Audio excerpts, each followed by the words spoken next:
Hola a todos, seguimos con la serie de videos de resolución de desafíos de el Cyber Apocalypse, STF de este año, de 2025, el que se hace ya no sé cuántos años lleva el Cyber Apocalypse, pero llevará bastantes. Ahora vamos a resolver Twin Oracles y después Copperbox en otro video. Vamos primero con Twin Oracles. Voy a hacer el spawn del Docker inmediatamente y también aquí tengo ya preparado el código fuente. Primero interactuemos con el servidor. Aquí estaba la solución preparada de Oracle. Vamos a abrir el de Twin Oracles. Y bueno, veamos qué es lo que nos encontramos. Acá podemos poner un mensaje, ¿ya? Eh, y nos están dando un valor de m. Vamos a ver paso por paso cómo va funcionando esto. La flag se carga con un archivo y el valor de m está definido por el Chaos Relic, una clase en Python, y se utiliza aquí en el Obsidian Source. Veamos directamente qué es lo que hace el servidor. Con la opción uno obtenemos un valor de n y obtenemos un valor que se mantiene constantemente, que sería la flag encriptada. ¿Vale? Aquí el Sacred Encryption. Si vamos al Sacred Encryption, nos damos cuenta que es básicamente un cifrado común y corriente RSA. Por ende, también concluimos que estos P, y Q, y N, E, Phi, D son los parámetros clásicos típicos de RSA. No voy a explicar mucho de eso, creo que ya lo tengo cubierto en mi canal en videos que hice en un curso de criptografía aplicada, así que pueden verlo ahí. No estoy seguro si lo tengo ahí, creo. Creo que sí lo tengo. Creo que sí lo tengo ahí. Eh, Luego tenemos una opción 2 que es enviar un mensaje encriptado, ¿vale? Y se hace el consult sears con ese ciphertext.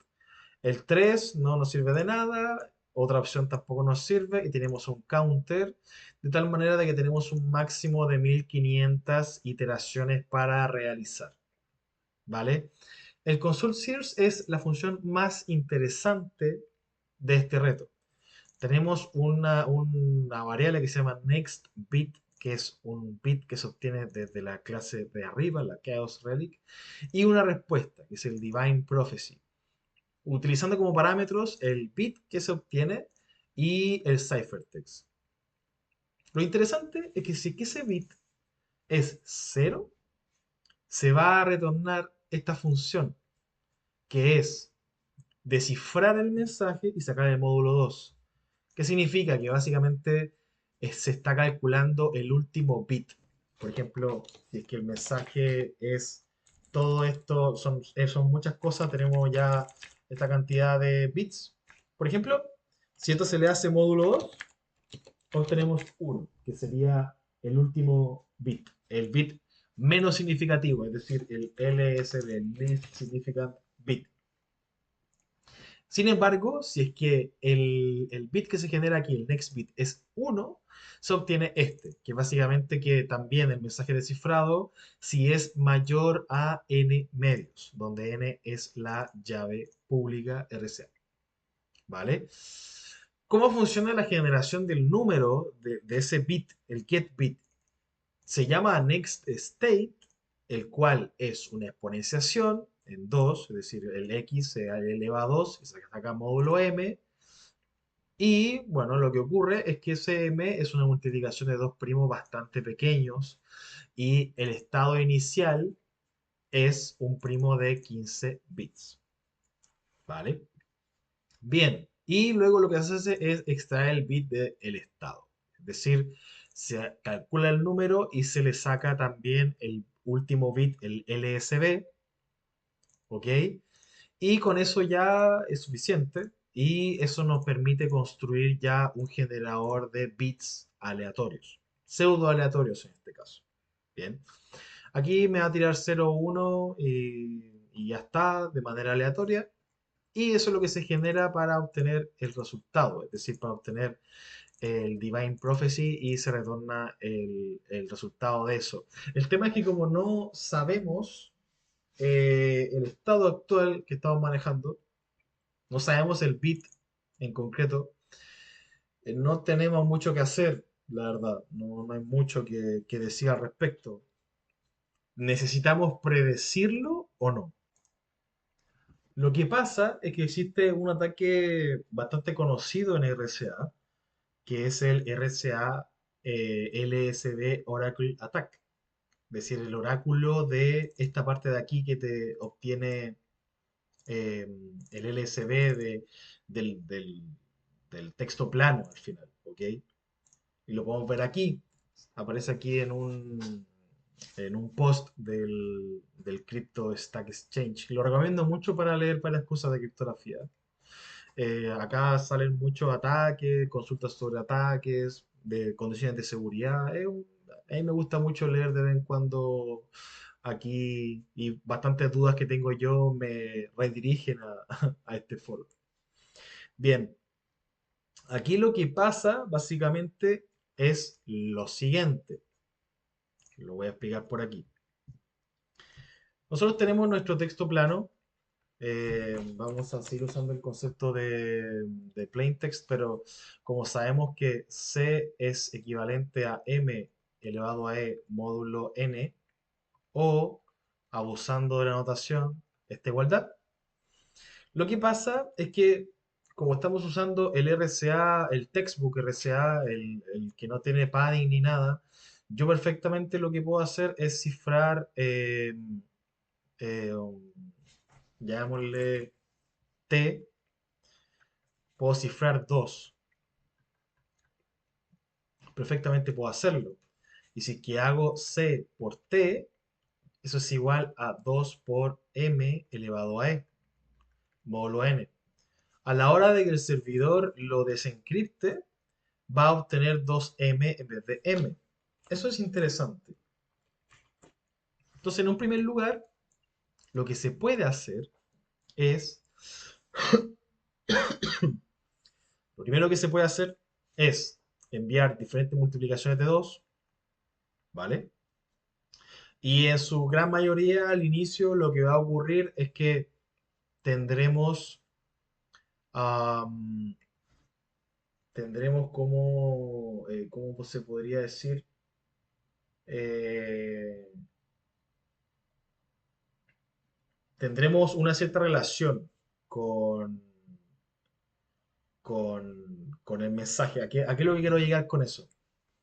Si es que el 2M, si es que el 2M que se encripta el servidor, módulo 2 da 0, ¿vale? Significa que este valor es par. En realidad, M, independiente de que sea par o impar, la multiplicación por un par te seguirá dando par. Entonces eso significa que 2M es menor a N. Tiene sentido, ¿no? Porque esto es par. Es importante entender eso. Si es que nos dicen eso, de que esto es cero, entonces concluimos que lo que enviamos es menor a n en texto plano. Lo que implica que m es menor a n medios y tenemos una cuota superior de m. Ahora bien, si hacemos exactamente lo mismo, pero ahora con 4m, y lo mismo, módulo 2 igual a cero, concluimos ahora que m es menor a n cuartos, otra cuota superior. Estamos reduciendo el espacio de búsqueda. Supongamos que por una razón tenemos 8m módulo 2 igual a cero, lo que implica que m es menor a n octavos, lo mismo, seguimos contando. Sin embargo, tenemos 16m, ¿vale? 16m módulo 2 y nos da 1. Si nos da 1, significa que esto es impar. La única forma de que haya sido impar es que se le haya hecho el módulo n. Es decir, cuando esto se suele sobrepasar un poco, el 16m se toma literal y se le resta el n. Como esto es par y esto es impar, par menos impar es impar. ¿ya? Así que ese es el detalle de esto. Si nos da uno, significa que pasó esto. Y bueno, con una constante igual en concreto, con una constante en particular. Significa que ocurrió este proceso. ¿Ok? Y eso nos dice que 16m es mayor que n. Lo que implica que m es mayor a n 16 avos. Tenemos una cota superior y una cota inferior ahora. Se pone interesante el tema. Pero cuando yo ya quiero hacer otra cosa, si yo quiero enviar 32m haciendo solamente potencias de 2, esa es la intención en verdad. Lo que va a pasar es que vamos a tener 16m por 2. El tema es que este 16m eh, al final es algo así, 16m menos n, ¿ya? Es diferente acá, porque acá cuando subió un poquito solamente se le restó n, ¿ok? Tiene sentido que eso ocurra porque es la primera vez que sobrepasa el n al ser un múltiplo de 2. No lo va a superar, no es tan difícil bajarlo, solamente lo bajará restándole una vez n. En este caso k es igual a 1, ¿vale? Entonces tenemos este comportamiento. Vamos a tener 32m, pero también vamos a tener 2n. Y esto, ¿vale? Es lo que nos da una cierta respuesta. Esto es lo que finalmente nos va a decir si es que el módulo va a dar 0 o va a dar 1, dependiendo del caso. Si, por ejemplo, el módulo 2 nos da 1, ¿vale? Porque puede pasar, ¿no? Porque esto ya se redujo. Esto ya se redujo. Entonces, tenemos que considerar un siguiente paso con ello. Tenemos que considerar esa parte. Si, por ejemplo, nos da 0, eso implica que 32m menos 2n es menor que n, ¿vale? Eso es lo que tenemos que ver acá. Y eso implica entonces que m es menor que 3n dividido 32. Tenemos una cota inferior más acotada todavía. Y es un poco más compleja, por supuesto. Y para el caso en el que 32m menos 2n módulo 2 de 1 es el caso opuesto. Es decir, vamos a tener que m es mayor, perdón, esto es cota superior, mayor a 3n dividido 32. Así que aquí tenemos una cota inferior. ¿Cómo vamos a ir avanzando de manera computacional? Bueno, si nos guiamos de lo que aparece aquí, cada uno de los saltos es mediante la mitad del intervalo. Es decir, si es que yo voy avanzando, aquí tenemos por ejemplo el intervalo de 0 a n, vamos reduciéndolo así, así que trabajamos en este espacio. Después cuando yo obtenga un resultado, vamos a trabajar en este espacio. Después aquí en este espacio. Y así aquí. Después tendremos aquí. Y después solamente en esta parte de acá. Después acá. Eso eventualmente va a provocar que el lower bound, que es la parte de abajo, será igual al upper bound. Y esto, cualquiera de los dos, como son iguales, va a ser nuestro m completito. Esto es lo que se conoce como búsqueda binaria y un ataque bastante clásico para RCA. El problema no es en sí el ataque, sino es cómo adaptarlo en base a este challenge. Porque lo que pasa es que esto no aparece el 100% de las veces, porque depende del bit que viene, ¿vale? Entonces, esto aparecerá, bueno, si consideramos que el generador es perfecto, esto aparecerá un 50% de las veces, ¿ok? Entonces, bueno, y tampoco podemos predecir todavía, porque todavía no les he explicado cómo sacar el next bit, pero suponiendo que lo tenemos, esto aparecerá un 50% de las veces. Y la reducción del intervalo se hace por cada bit. Y la complejidad de este ataque es el logaritmo en base 2 de 1024. Es decir, creo, ¿no? ¿Logaritmo en base 2 de 1024 o no? Eh, la verdad es que ahí no recuerdo muy bien. Ah, es logaritmo en base 2 de n. De n. Si no sería muy chico. De n. Y como la llave pública es de 1024, tenemos 1024 bits aquí. Es decir, son 1024 iteraciones que tenemos que realizar. Bueno, tiene sentido porque son 1500 de base máximo, ¿cierto? Pero como esto ocurre el 50% de las veces, vamos a tener que multiplicarle por 2 porque no siempre la vamos a tener. Tenemos 2048 y aquí es cuando entra el problema. Aquí es cuando entra el problema porque ya nos sobrepasamos.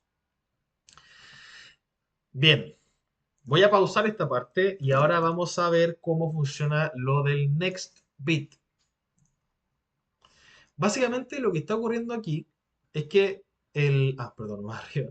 Lo que ocurre acá es que el get prime es pequeño, es de 15 bits, no es mucho. Entonces, por ejemplo, si es que vamos acá al código, 2 elevado a 15 son 32.768. Y como el get prime me entrega un número entre 14, y algo y 15 bits, así que vamos a tener este rango. 14 y 15. Vamos a tener este rango que es bastante pequeño, si se dan cuenta. Son como 16.000 posibilidades y no todas funcionan porque no todos son números primos. Entonces lo que podemos hacer es, de alguna manera, obtener los bits que salen de este generador. ¿Cómo lo hacemos? A priori no sabemos porque solamente nos dan los resultados de estos dos oráculos. Bien. Sin embargo, si que yo al servidor me voy a conectar y le envío un uno, si le envío un uno y me retorna cero, esto es súper interesante, significa que el generador de los bits llegó acá. Porque, como vamos a enviarle un uno elevado a cualquier cosa será uno. Entonces, uno no es mayor a n medios y por ende me retornará un cero. ¿Vale? Pero en el caso de que me retorne un uno módulo 2 es uno. Entonces yo ya sé que voy a tener un bit cero en el generador de números, en el generador de bits. ¿Vale? Entonces puedo poner esto y tengo un uno. Así que yo ya sé que la respuesta, o sea, yo ya sé que esto es al revés. Como esto me generó un cero, significa que entró aquí, por ende el bit era un uno. Acá, si que me retorna un uno significa que el bit era cero. Y eso yo lo puedo hacer con fuerza bruta. Es decir, tomo bits entre este rango que tenemos acá y tomo todos los números primos y hago una lista de todas las posibles secuencias. Y si es que una secuencia coincide exactamente con la que genero con una cierta cantidad de iteraciones, o sea, con envíos que hago al servidor, y una cadena coincide, bueno, es que ya recuperé la semilla, ¿vale? Entiendo que otras soluciones se enfocaron en recuperar el estado actual, el bit actual. Acá pueden ver el repositorio de los write-ups oficiales de Hack the Box, así que les recomiendo que lo vean. Pero en mi caso, yo no, yo lo hice con fuerza bruta. Si se pueden fijar acá, puse un margen de 20 bits, es decir, generar una secuencia de 20 bits. Y luego es donde yo hago la fuerza bruta entre 2 a la 14 y 2 a la 15. Si es que es primo, hago toda su secuencia de 20 bits. Y si es que es igual, entonces es una posible semilla. Obviamente, conforme menos bits yo considere, es más probable de que haya la colisión. Entonces puse 20 porque pensé que era con lo más adecuado. ¿Ok? Así que una vez que tengo eso y solamente recupero una semilla, ya puedo comenzar con el ataque. Lo que ocurre con el ataque es que vamos a aprovecharnos del LSB Oracle Attack, que sería este oráculo, pero también tenemos este. ¿Cómo interpretamos este? Bien, aquí se pone interesante la cosa. ¿Cómo lo interpretamos? Ya entendemos cómo funciona todo esto. ¿Ok? ¿Cómo lo interpretamos? Imaginemos, imaginemos que vamos en la iteración 64M. O bueno, en realidad no, muy poco realista. Imaginémonos que vamos en la 32M. ¿Ok? Y supongamos que nosotros sabemos por los bits que se van generando que tenemos este oráculo. ¿Vale? Y sabemos que entonces esto es mayor a n medios. Eso significa que m es mayor a n dividido 64. Interesante. Otra cota, perdón, otra cota, claro, una cota inferior. Eh, pero ¿qué es lo que pasa? Acá, si se dan cuenta, para este primer caso, el 2, esto es 2 a la 4, ¿cierto? Esto es 2 a la 1, 2 a la 2, 2 a la 3 y 2 a la 4. Esta es la cuarta iteración y el bound depende de esa cuarta iteración. ¿A qué es lo que quiero llegar con eso? Que acá, como estamos en el 32 y 32 es 2 a la 5, estamos en la quinta iteración. Y en la quinta iteración tenemos que eh, acotar los bounds, ¿cierto? Pero acá me están dando una cota superior de la sexta iteración. Así como lo interpreté yo. Es como que me están dando, me están diciendo cómo se tiene que acotar la siguiente iteración, no la actual, no la que es de 32M, sino la que es de 64M. Porque esto es lo mismo que decir 64M mayor a N. Es exactamente lo mismo, ¿vale? Es exactamente el mismo proceso. Entonces aquí es como si yo tuviese la sexta iteración. Entonces, qué es lo que se me ocurrió a mí?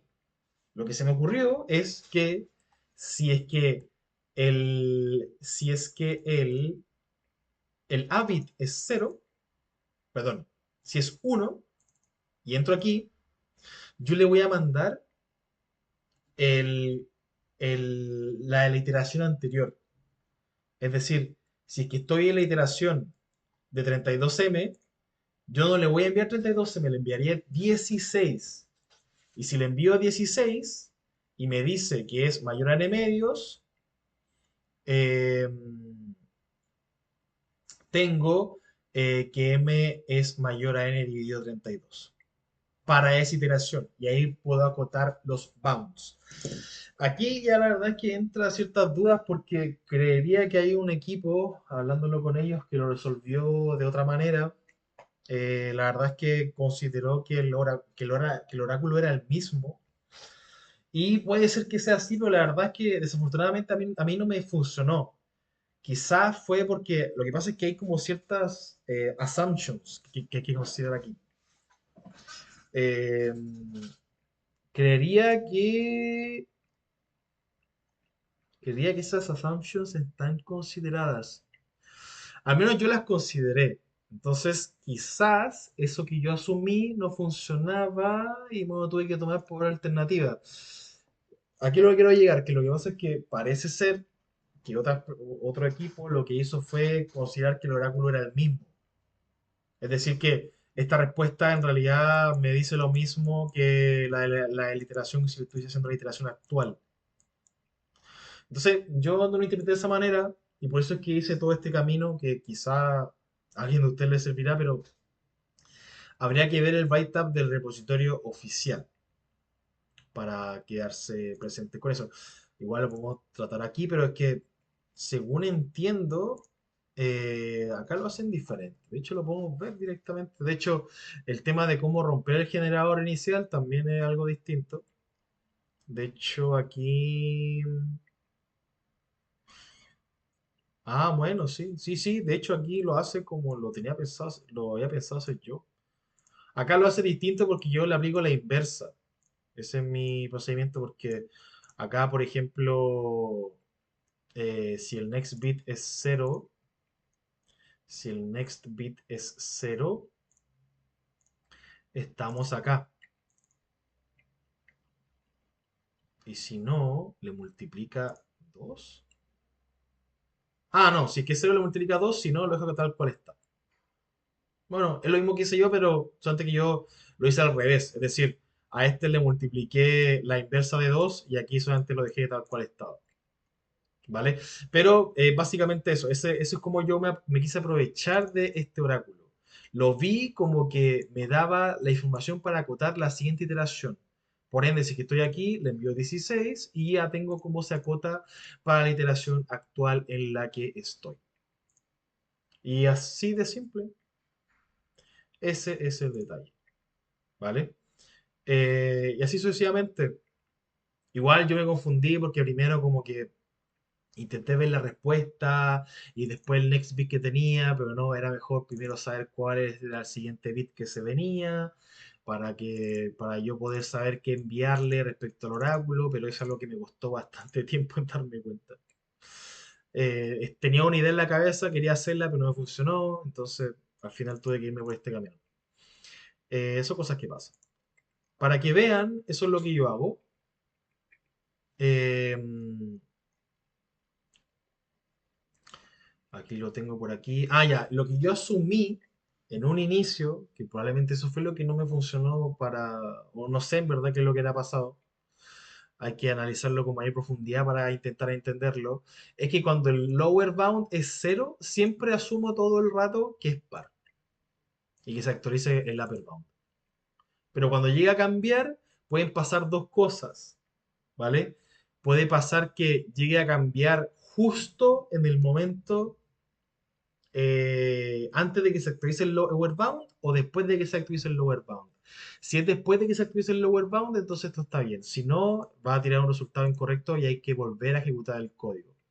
Aquí, si se dan cuenta, poco a poco se va sacando la flag porque el lower bound al principio, cuando es cero, no es nada interesante, pero luego, cuando pasa al siguiente. Sí, acá puse el código más simplificado. Lo voy a quitar aquí. Acá, cuando se actualiza después el lower bound, tenemos. eh, Empezamos a formar ya la H. La H hack de box, y empieza a formar y ahí todo el detalle. Es bastante lento, pero se llega al resultado. Y aquí ya estamos con la flag. Yo creo que no es necesario eh, hacerlo, porque, o sea, ejecutarlo, porque la verdad es que toma bastante tiempo. Así que ese es el detalle de el reto de Twin Oracles. Muy interesante, la verdad. No era tan difícil. Yo entiendo que no era tan difícil, pero la verdad es que me costó sacarlo. Pero muy interesante. Eso me hizo entender más cómo funcionaba este ataque que yo lo apliqué en alguna competencia de manera más de que fuese caja negra y ya está. O sea, sabía que era búsqueda binaria, pero bueno, esto me ayudó a entender bastante más el proceso. Así que excelente, me pareció un muy buen reto. Vamos con un siguiente video al Copperbox. Y con eso ya terminamos estos tres videos de desafío del Cyber Apocalypse de 2025. Muchas gracias por ver y nos vemos en el próximo video.